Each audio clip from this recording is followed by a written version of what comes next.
Bonsoir Nathalie Dionda Show. C'est un bonsoir depuis Abidjan en Côte d'Ivoire. Nous sommes au lancement de la conférence de presse pour le concert de Nel Malard, c'est 25 ans de carrière. J'espère que de ton côté ça va super bien.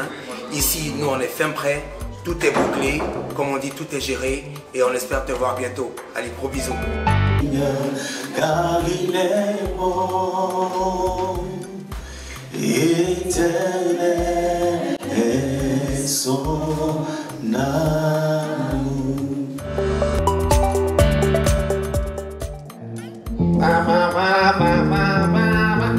D'abord, sèche-moi tes larmes là, oh, va et puis dis-leur, il y a trop de plaintes.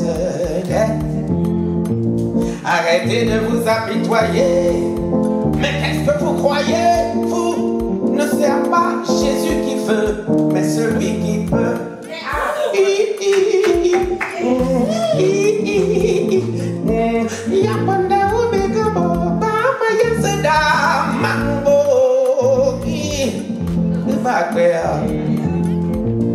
Voyez, loin de la parole, tout c'est un compliqué de toi de gloire, maïdo, pira,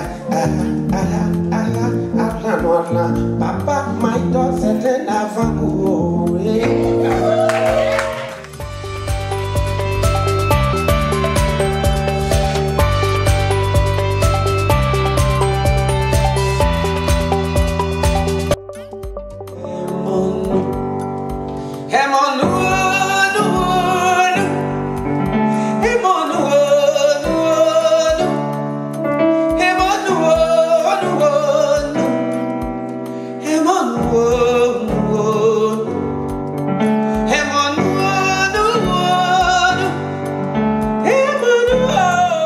Depuis quand avez-vous commencé votre carrière? Depuis mon jeune âge, auprès de ma mère, qui elle-même est chanteuse. L'enfant a grandi, est devenu le fils. Et le fils a essayé de sortir un peu du cocon familial et s'adapter aussi aux choses modernes, ce qui m'a valu de venir en 91 à Abidjan et commencer une carrière moderne musicale. Vous voulez dire que vous sortez d'une famille déjà qui chantait? Mon père, ma mère servaient le Seigneur quand je suis né. Et je ne suis qu'une suite justement de ce que faisaient mes parents. En 94, j'ai connu ma première émission radio, une émission qui donnait la chance aux nouveaux venus, aux artistes en herbe, pour s'exprimer. Donc là-bas, j'ai été découvert et par la suite, j'ai traîné mes bosses en tout cas dans les expériences musicales, ça et là, jusqu'en 97 où j'ai été participant à un concours. J'ai été lauréat. Le concours s'appelait Cocody Rockstar. Voilà. Et c'est après justement ce sacre-là qu'en 98, je suis rentré en studio pour mon premier album qui est sorti, qui s'appelait Toseta. Puisque vous êtes venu à Abidjan pour commencer votre carrière, oui. Vous venez originalement de quelle région de Côte d'Ivoire? La région du Tonpi, dans les 18 montagnes, à Mans, à l'ouest de la Côte d'Ivoire. Ce que je fais est un don de Dieu. Ce n'est pas quelque chose où on m'a envoyé au tableau pour dire comment on écrit cette note musicale, comment on fait la lecture de cette... Voilà, je ne sais pas tout ça. C'est vrai que le talent s'aiguise, donc j'ai essayé au fur et à mesure que je chante, au fur et à mesure que je travaille, de m'améliorer et aiguiser davantage ce talent-là. Je vous assure que vous avez une très belle voix. Une de vos chansons, j'ai beaucoup écouté, qui voulait dire vertu de gloire. C'est quoi le titre de cette chanson et qu'est-ce qui vous a motivé? Oui, c'est ma chanson et je l'ai écrite sous inspiration de l'Esprit de Dieu. Je travaillais avec un prophète qui s'appelait, parce qu'il n'est plus de ce monde, il s'appelait Feu Kakou Sévérin.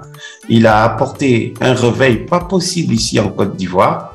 Et un jour, il prêchait sur l'avènement de Jésus, sur le retour de Jésus, sur la fin du monde. Et il y a quelques phrases que j'ai pu prendre de son message. J'ai pris juste nul ne sait ni le jour ni l'heure, parce que c'est écrit dans la Bible. Et j'ai pris cela, puisque le développement qu'il en a fait m'a vraiment touché. Mais c'est pas le développement qu'il a fait que j'ai pris pour en faire une chanson. J'ai pris juste le verset qu'il a utilisé. Voilà, veillez et priez car nul ne sait ni le jour ni l'heure de l'avènement du Fils de l'homme. Et je suis allé à la maison. J'ai travaillé tard la nuit parce que quand il y a du bruit, on n'est pas inspiré. Donc, j'attends toujours vers minuit, 2h, 3h du matin où tout le monde dort et je me mets au travail. Et quand c'est comme ça, quand on se met, surtout que c'est l'art, c'est l'œuvre de l'esprit, quand on se met à écrire, surtout que c'est pour la gloire de Dieu, le Saint-Esprit s'accapare tout de suite ton stylo. Dès que tu finis une phrase, il t'inspire une autre phrase. Et ensuite. Mais tout n'a pas commencé avec les mélodies. C'est d'abord les phrases, l'écriture, et puis après, la mélodie est venue. Et après que la mélodie soit venue, j'ai adapté chaque phrase à chaque mélodie. Et puis bon, ça a donné le résultat que ça donne. Il y en a qui me demandaient, tu étais dans quel état d'esprit quand tu composais ça? En fait, je suis de métier compositeur et interprète. C'est mon métier, je l'ai fait tout simplement. J'ai réussi à développer cela, mais le reste, c'est le Saint-Esprit qui s'en est servi pour toucher le cœur des gens parce que nous, les chanteurs, nous sommes des artistes et l'artiste, très souvent, il est comme un acteur de cinéma qui joue un rôle qui n'est pas forcément son rôle. J'ai chanté quelque chose dont je ne savais pas trop la porter. Ça, je vous dis. Mais quand ça a commencé à prendre, que les gens ont commencé à s'accaparer justement ce cantique, c'est là que j'ai vu que, ok, c'était dans ce but, dans ce sens-là que l'Éternel m'a inspiré. Et depuis ce jour, j'ai commencé à prendre ce morceau très au sérieux. Jusqu'à aujourd'hui, c'est réclamé.